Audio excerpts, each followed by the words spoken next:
Russia ഇന്നലെ രാത്രി ഒരു ആക്രമണം തുടങ്ങി. ഇത് ഉക്രൈനിലുള്ള ചില പ്രധാനപ്പെട്ട പ്രവിശ്യകളിൽ വലിയൊരു ഇമ്പാക്ട് തന്നെ ഉണ്ടാക്കി. മാത്രവുമല്ല, ലിവിവ് റീജിയനിൽ ഉക്രൈൻ അവരുടെ കൗണ്ടർ ഒഫൻസീവിന് വേണ്ടി തയ്യാറാക്കി വെച്ചിരുന്ന 4500 ടണ്ണിൽ അധികം വരുന്ന സ്ഫോടക വസ്തുക്കൾ റഷ്യ അവരുടെ മിസൈലുകൾ ഉപയോഗിച്ച് നശിപ്പിച്ചതായി ഒരു വാർത്ത പുറത്തു വന്നു. ഇത്രത്തോളം ഒരു വലിയ അമ്മുനേഷൻ റിസർവ് ഉക്രൈനിൽ വെച്ച് നശിപ്പിച്ചിട്ടുണ്ടെങ്കിൽ അതിനനുസരിച്ചതുപോലെ തന്നെ റഷ്യ മിസൈൽസ് അയച്ചിട്ടുണ്ടാകണം. പ്രത്യേകം ഈ ഒരു പ്രദേശത്ത് മാത്രം 25 ട്രാൻസ്ഫോമർ യൂണിറ്റ്സ് പൂർണ്ണമായും ഒറ്റ രാത്രി കൊണ്ട് നശിപ്പിച്ചിട്ടുണ്ട്. 29 മിസൈലുകളോളം ഈ ലിവിവ് റീജിയണിൽ, അതായത് ഈ എമുനേഷൻ ഡെപ്പോ ഉണ്ടായിരുന്ന പറയപ്പെടുന്ന സ്ഥലത്ത് റഷ്യ അയച്ചിട്ടുണ്ട്. അടുത്തിടെയായി റഷ്യ നടത്തിയ ആക്രമണത്തിൽ ഏറ്റവും പ്രധാനപ്പെട്ട ഒരു ആക്രമണമായി തന്നെ ഇതിനെ രേഖപ്പെടുത്തിയിട്ടുണ്ട്. ഇതിന് കൗണ്ടർ കൊടുക്കുന്ന രീതിയിൽ നാറ്റോ ഒരു അനൗൺസ്മെന്റ് നൽകിയിട്ടുണ്ട്. ഇന്നലെ ഇതേ ആക്രമണം നടത്തുമ്പോൾ പോളണ്ടിന്റെ എയർ സ്പേസിനുള്ളിലേക്ക് ഏതൊരു റഷ്യൻ ഡ്രോണുകളും അകത്ത് കയറാൻ പാടില്ല എന്നതിനു വേണ്ടി മുൻകൂട്ടി തന്നെ പോളണ്ട് അവരുടെ വ്യോമസേനയെ തയ്യാറാക്കുകയും നിരീക്ഷണങ്ങൾ നടത്തുന്നുണ്ടായിരുന്നു. ഇപ്പോൾ റഷ്യയുടെ വ്യോമസേനയിലുള്ള വിമാനങ്ങൾ അകത്തേക്ക് വന്നാൽ, അല്ലെങ്കിൽ ഡ്രോണുകൾ ഏതെങ്കിലും അകത്തേക്ക് വന്നാൽ അതിനെ വെടിവെച്ച് വീഴ്ത്താൻ ഞങ്ങളുടെ F-35 വിമാനം ഞങ്ങൾ പോളണ്ടിലേക്ക് അയക്കുകയാണ്. നിങ്ങൾക്കുള്ള ഓപ്പറേഷണൽ ഫ്രീഡം നിങ്ങൾ എടുത്തുകൊള്ളുക എന്ന് ഒറ്റ വാക്ക് മാത്രം പോളണ്ട് പറഞ്ഞാൽ മതി. ഉക്രൈൻ എയർ സ്പേസിനുള്ളിൽ പോളണ്ടിന് ചേർന്ന് പറക്കുന്ന ഡ്രോണിനെ പോലും ഞങ്ങൾ വെടിവെച്ച് വീഴ്ത്താൻ തയ്യാറാണ് എന്ന് ഒരു രാജ്യം അറിയിച്ചു. അതേത് രാജ്യമാണ്? റഷ്യ 4500 ടണ്ണിലധികം സ്ഫോടക വസ്തുക്കൾ നശിപ്പിച്ചു എന്ന് പറഞ്ഞല്ലോ. ഇതിനെക്കുറിച്ചുള്ള വാർത്തകളെല്ലാം ഈ വീഡിയോയിലൂടെ വിശദമായി അറിയാം.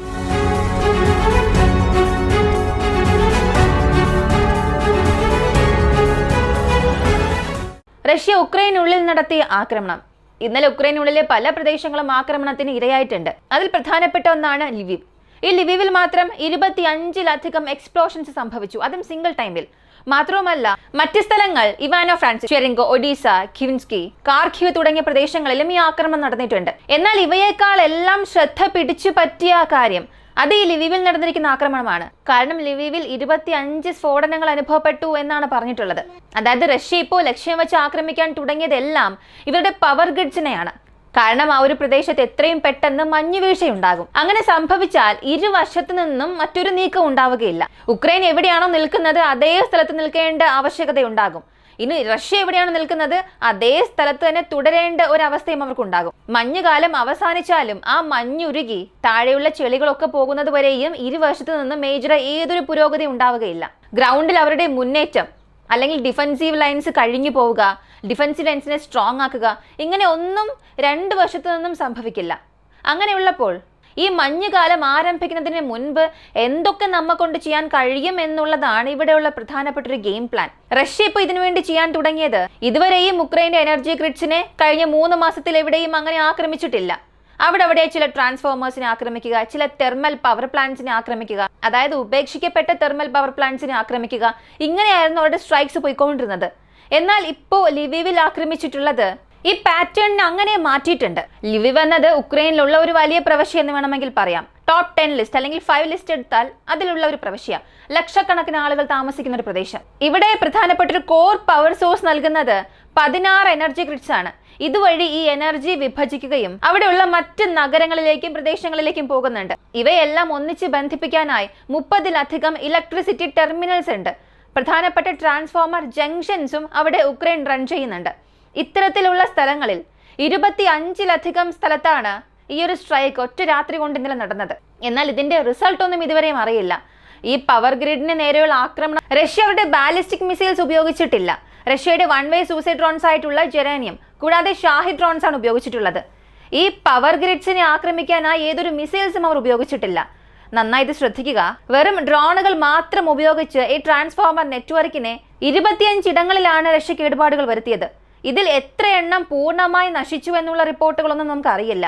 കാരണം ഉക്രൈനിൽ നിന്നും വരുന്ന ചില വാർത്തകൾ, മറ്റ് ന്യൂസ് ഒക്കെ വെരിഫൈ ചെയ്താൽ മാത്രമേ കൃത്യമായ കണക്കറിയാൻ സാധിക്കൂ. എന്നാൽ റഷ്യ ലക്ഷ്യം വെച്ച് തന്നെ ആക്രമിച്ചിട്ടുണ്ട്. പാർഷ്യലി റിപ്പയർ ആയിട്ടുണ്ടോ, പൂർണ്ണമായും ഡാമേജ് ആയിട്ടുണ്ടോ എന്നുള്ള അടുത്ത 1-2 ദിവസത്തിൽ മാത്രമേ അറിയാൻ സാധിക്കൂ. എന്നാൽ ഈ 29 ഇടങ്ങളിൽ മിസൈൽ സ്ട്രൈക്ക് ചെയ്തിട്ടുണ്ട്. അതും 29 മിസൈലുകൾ നടത്തിയ ആക്രമണം എന്നത് 4 സ്ക്വയർ കിലോമീറ്ററിനുള്ളിൽ 18 ഇടങ്ങളിൽ രജിസ്റ്റർ ആയിട്ടുണ്ട്. സാധാരണ ഒരു പ്രത്യേക സ്ഥലത്ത് കൂടുതൽ മിസൈലുകളെ അയക്കുന്നത് ഒന്നുകിൽ ഭൂമിക്കടിയിൽ ഏതെങ്കിലും ഒരു ബങ്കർ സംബന്ധിക്കുന്ന കാര്യം ഉണ്ടാകണം. അതല്ല എങ്കിൽ ഭൂമിക്കടിയിൽ ഇവരുടെ എമുനേഷൻ റിസർവ്, ഇവരുടെ ഏതെങ്കിലും ആയുധ കിടങ്ങുകൾ ഉണ്ടെങ്കിൽ മാത്രമേ ഇങ്ങനെ ഒരു സ്ട്രൈക്ക് ചെയ്യുകയുള്ളൂ. അടുത്തിടെ ഉക്രൈൻ ഇത് റഷ്യക്കെതിരെയും ചെയ്തിട്ടുണ്ടായിരുന്നു. ഈ റോസ്റ്റോവോണ്ടൻ പ്രദേശത്ത് 1300 ടൺസിലധികം റെഡിമെയ്ഡ് വെപ്പൺസ് ഉണ്ടായിരുന്നു. കൂടാതെ അതിന് തൊട്ടടുത്തുള്ള ചാമ്പേഴ്സിൽ സോവിയറ്റ് കാലത്ത് നിർമ്മിച്ച ബങ്കേഴ്സിൽ 18,000 ടണ്ണോളം സ്ഫോടക വസ്തുക്കൾ ഉണ്ടാകാം. അതിനെ ഞങ്ങൾ നശിപ്പിച്ചു എന്ന രീതിയിൽ ഉക്രൈൻ ഒരു ക്ലെയിം നടത്തിയിരുന്നു. ആ സമയത്ത് അതൊരു വലിയ കോളക്കം തന്നെ സൃഷ്ടിച്ച സംഭവമായിരുന്നു. അത്ര വലിയ എക്സ്പ്ലോഷൻസ് അവിടെ സംഭവിച്ചു. അപ്പോഴും ഉക്രൈൻ ഇതുപോലൊരു കാര്യമാണ് ചെയ്തത്. എന്നാൽ ഉക്രൈൻ അവിടെ വളരെ സേഫായി തന്നെ ഗെയിം പ്ലേ ചെയ്തു. ഇവരെ ആയുധങ്ങളെ അവിടെ ലോഡ് ചെയ്യുമല്ലോ, ആ ഒരു ട്രക്കിനെ ലക്ഷ്യം വെച്ച് ആക്രമിക്കുകയും അതുവഴി ഉണ്ടായ ഈ ഒരു സ്ഫോടനം ആ കമ്പാർട്ട്മെന്റിന്റെ പാർഷ്യൽ സൈഡിനെ നശിപ്പിച്ചു. ഇത് ഉക്രൈന് ഒരു വലിയ വിജയമായി തന്നെ മാറി. അപ്പോൾ ഈ ഒരു കോൺസെപ്റ്റ് നിങ്ങൾ മനസ്സിലാക്കുക. ഒരു പ്രത്യേക പ്രദേശത്തിനുള്ളിൽ കൂടുതൽ മിസൈൽസ് വന്ന് വീഴുകയാണെങ്കിൽ മുകളിലുള്ള സ്ട്രക്ചേഴ്സിനെ ടാർഗറ്റ് ചെയ്യാനല്ല, അതിന് താഴെയുള്ള ചില പ്രധാനപ്പെട്ട വെപ്പൺ സൈറ്റ്സിനെ ആക്രമിക്കാൻ വേണ്ടി മാത്രമാണ് ഇങ്ങനെയുള്ള തന്ത്രങ്ങൾ സ്ട്രൈക്സ് ഉപയോഗിക്കുന്നത്. അതും ഇതിൽ P-800 ഓണിക്സ് ഉപയോഗിച്ചതായി ഒരു വാർത്തയുണ്ട്. രണ്ട് മിസൈൽസ് മാത്രമാണ് ഇതിൽ ഉപയോഗിച്ചത്. ഗ്ലൈഡ് ബോംബ്സ് ഇതിൽ ഉപയോഗിച്ചിട്ടില്ല. ഇസ്കാന്ദർ മിസൈൽസ് ഉപയോഗിച്ചുവെന്ന് കൺഫേം ആയിട്ടുണ്ട്. P-800 ഓണിക്സ് ഉപയോഗിച്ചതായി റഷ്യയുടെ ആർമിയുടെ ക്ലോസ് ലിങ്കിലുള്ള ചില ടെലഗ്രാം ഗ്രൂപ്പ്സും കൺഫേം ചെയ്തിട്ടുണ്ട്. വീണ്ടും ഈ സ്ട്രൈക്കിനെ കുറിച്ച് റഷ്യയുടെ മിനിസ്ട്രി ഓഫ് ഡിഫൻസ് അവിടെ ഡെയിലി ബ്രീഫിംഗിലും പറഞ്ഞിട്ടില്ല. അവരുടെ ഏതൊരു ഒഫീഷ്യൽ സൈറ്റ്സിലും ഇതിനെക്കുറിച്ച് പറയുന്നില്ല. പക്ഷെ ഉക്രൈനുള്ളിൽ അവർ ആക്രമിച്ചിട്ടുണ്ട്. ഇന്നലെ നടത്തിയ സ്ട്രൈക്കിൽ ഈ ലിവീവ് പ്രദേശത്ത് വലിയൊരു നാശം തന്നെ സംഭവിച്ചിട്ടുണ്ട്. ശരി, ഈ 4 സ്ക്വയർ കിലോമീറ്ററിനുള്ളിൽ 18 മിസൈൽസ് വന്ന് വീണു. മൊത്തത്തിൽ 29 മിസൈൽസ് ഈ ലിവീവ് പ്രദേശത്ത് മാത്രം ആക്രമണം നടത്തിയിട്ടുണ്ട്.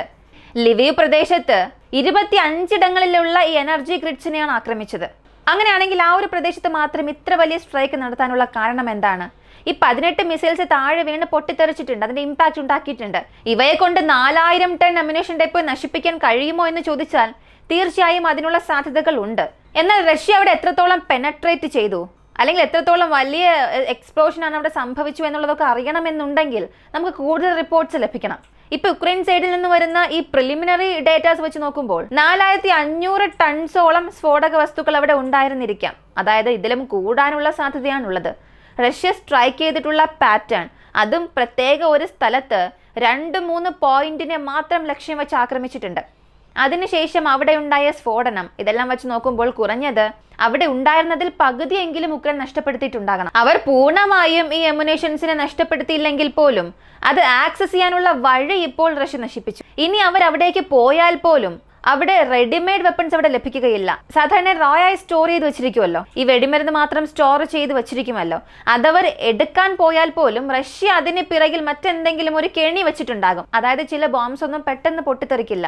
2-3 ദിവസം വരെയും കാത്തിരുന്ന് അതിന്റെ ഫ്യൂസ് ആക്ടിവേറ്റ് ആകുമ്പോൾ 2 ദിവസം കഴിഞ്ഞ് പൊട്ടിത്തെറിക്കുന്ന രീതിയിലുള്ള മിസൈൽസും ഉണ്ട്.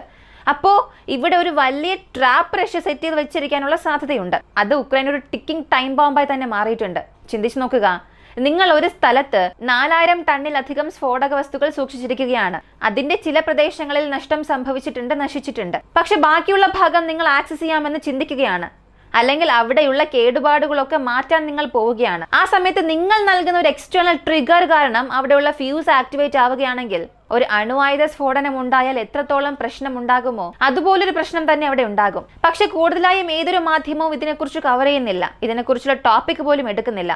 ഉക്രൈൻ അടുത്തിടെ ഉണ്ടായ ഒരു വലിയ നാശമായി തന്നെ ഈ ഒരു സംഭവം മാറിയിട്ടുണ്ട്. എന്നാൽ ഇതിനെ എങ്ങനെയാണ് ഉക്രൈൻ ഓവർകം ചെയ്യാൻ പോകുന്നത്, അല്ലെങ്കിൽ ഇതിന് പിറകിൽ ഇനി എന്തൊക്കെ സംഭവിക്കാൻ പോകുന്നു, ഇതൊക്കെ അടുത്തടുത്ത വീഡിയോസിലൂടെ അറിയാം. ലിവീവ് പ്രദേശത്ത് നടന്ന ഈ ഒരു ആക്രമണം ഉക്രൈൻ അത്ര വലിയ ഇമ്പാക്റ്റ് തന്നെ ഉണ്ടാക്കി. എന്നാൽ ഇപ്പോഴുണ്ടാകുന്ന നഷ്ടത്തേക്കാൾ ഉക്രൈന് വരും ദിവസങ്ങൾ ഇത് കൈകാര്യം ചെയ്യുക എന്നുള്ളതാണ് വലിയൊരു വെല്ലുവിളിയായി മാറുക. ഇതൊക്കെ ഇങ്ങനെ പോകുമ്പോൾ നോർവേയുടെ ഡെപ്യൂട്ടി മിനിസ്ട്രി ഓഫ് ഡിഫൻസ് ഒരു അറിയിപ്പ് നൽകിയിട്ടുണ്ട്.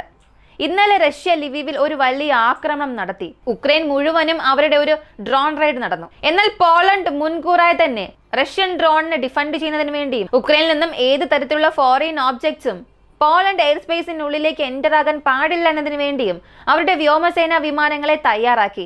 ചില വിമാനങ്ങൾ ആകാശത്തിൽ പറക്കുകയും ചെയ്തു.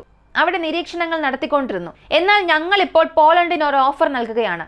ഇതിനുശേഷം പോളണ്ട് ഒരു പെർമിഷൻ നൽകുകയാണെങ്കിൽ ഞങ്ങളുടെ F-30 വിമാനങ്ങളെ കൊണ്ടുവന്ന് ഞങ്ങൾ അവിടെ നിർത്താം. പോളണ്ട് മറ്റൊന്നും പറയേണ്ട ആവശ്യമേ ഇല്ല. ഞങ്ങൾക്കുള്ള ഒരു ഓപ്പറേഷണൽ ഫ്രീഡം മാത്രം നൽകിയാൽ മതി. ഞങ്ങളുടെ എയർ സ്പേസിനെ സംരക്ഷിക്കേണ്ടത് നിങ്ങളുടെ ജോലിയാണ് എന്ന ഒറ്റ വാക്ക് മാത്രം ഞങ്ങളോട് പറഞ്ഞാൽ മതി. റഷ്യയുടെ ഒറ്റ ഒരൊറ്റ ചെറിയ ഒബ്ജക്റ്റ് പോലും ഉക്രൈൻ അതിർത്തിക്കപ്പുറം പോളണ്ടിനുള്ളിലേക്ക് എൻ്റർ ആകാതെ ഞങ്ങൾ ഡിഫെൻഡ് ചെയ്ത് കാണിക്കാം.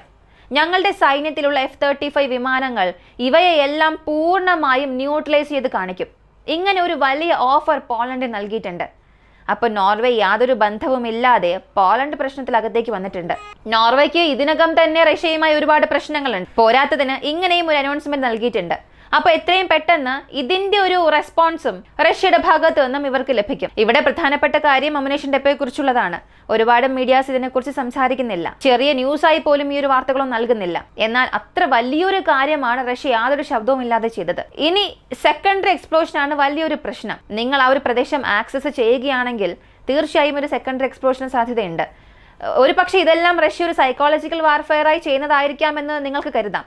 പക്ഷേ ഇത്ര മിസൈൽസ് ഒരു സ്ഥലത്തെ മാത്രം ലക്ഷ്യം വെച്ച് സ്ട്രൈക്ക് ചെയ്യുന്നു എന്നുണ്ടെങ്കിൽ അത് സൈക്കോളജിക്കൽ വാർഫെയറിന്റെ മൂവ് ആയിരിക്കാൻ സാധ്യതയില്ല. ഏതൊരു സ്ട്രോങ്ങസ്റ്റ് മെസ്സേജ് ഇതിലൂടെ റഷ്യ ഉക്രൈൻ നൽകുകയാണ്. ഈ ഒരു വീഡിയോയെ കുറിച്ചുള്ള നിങ്ങളുടെ അഭിപ്രായം കമന്റിൽ പറയുക.